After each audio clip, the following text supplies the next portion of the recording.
Bum bum bum bum bum bum bum bum bum bum bum bum. The Peter Dislike Show. Bum bum bum bum bum bum bum. I want you guys to continue to pray for me.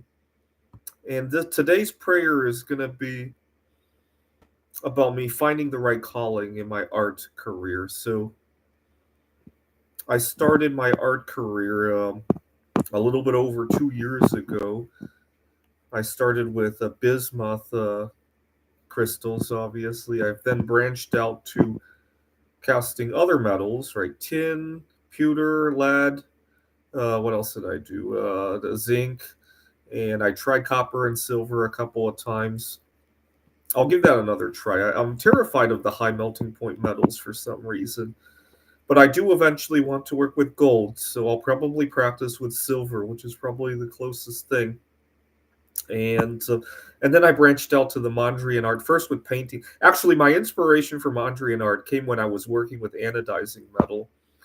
I had gotten squares of titanium about that big, and I was thinking about what patterns I could anodize onto it, and it hit me that rectangles would be the easiest to cut out and put onto the metal plate. So I went to Google what kind of rectangular mathematical patterns there are, and that's when I discovered the Mondrian square problem.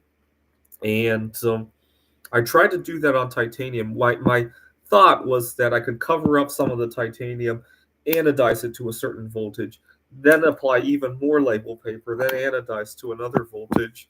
It's easier said than done, though. Once you dip the label paper into the solution, it tends to come apart. So I still haven't figured that out yet. Instead, I started painting it, and I started using foil paper to decorate things. I'll give that anodizing Mondrian square onto titanium another try at some point, though. Another possibility, obviously, is to cut out different sizes of titanium and then anodize each piece individually, right? That would be the easier way to do it, right? I could give that a try as well, although I don't have equipment to cut titanium sheets. I'll have to look into that. But I've yet to find the right calling, right? I need to make that one unique piece that just sells for a good amount, right? Today I gotta I'm gonna go see the new campus that I'm teaching at in January, and while I'm there, I'll probably take a walk around the art department to again get some inspiration, because you never know, right?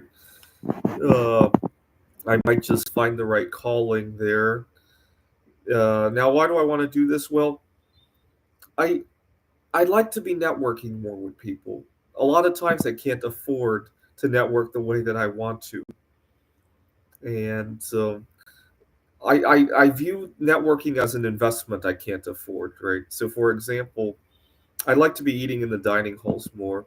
Unfortunately, uh, the people at the dining hall aren't 100% nice to me 100% of the time, right?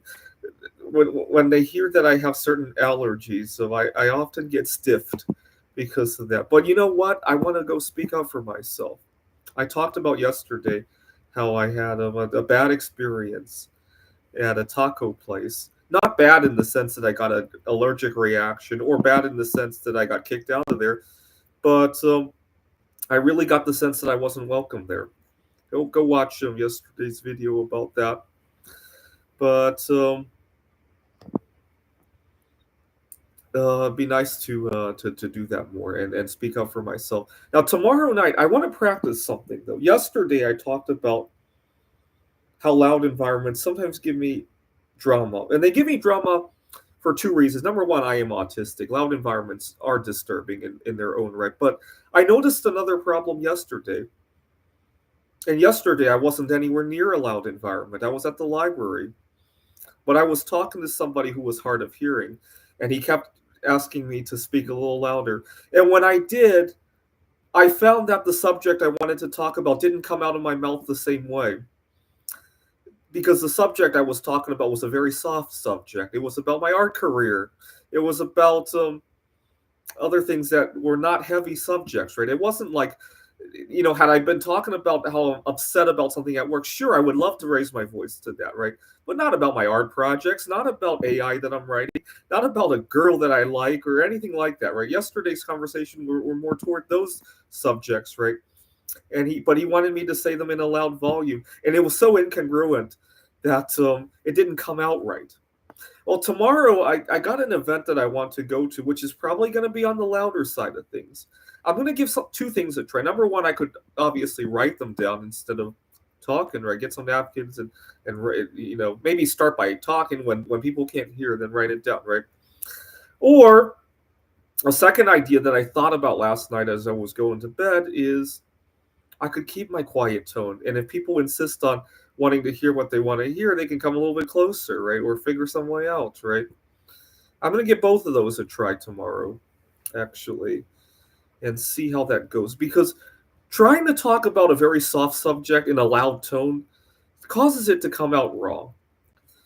I don't know why. Maybe it's one of those skills that I have to practice. But if I'm talking about how upset I am at my boss or my former boss, especially, or how upset I am that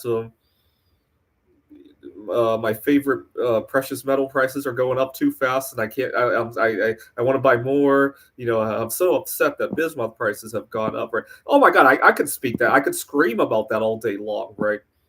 But trying to talk about a girl that I like and asking somebody for advice on that, oh my God, it's just incongruent to speak that in a loud volume. It causes the sentiment of everything to go wrong, right? All right, continue to pray for my art calling. Gonna take a tour of the art department today.